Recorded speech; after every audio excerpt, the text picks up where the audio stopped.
Hello guys, panibagong artwork na naman ang aking gagawin ngayong araw guys. Panoorin nyo po. Kalandihuling po. Ayan, nire-ready ko po ang mga materials na aking gagamitin. Gagaya po ng graba, ito po, papatibay. At syempre, buhangin din po. Ayan po. Iwalay ko lang po yung medyo magaspang na bato dyan guys. Ayan nga po, para maging malinis at makinis ang gagawin kong kalandihuling dyan guys. Ayan nga po.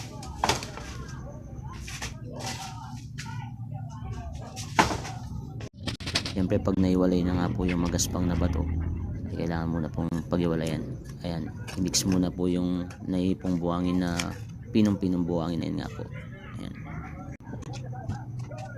At syempre ihalo na rin po yung semento na aking nabili na 4 kilo dyan. At lalagyan ko na rin po ng tubig dyan guys. Ayan nga po. At i-mix ko na nga din po dyan guys. Ayan, para mag-alo-alo na po yung semento at buhangin.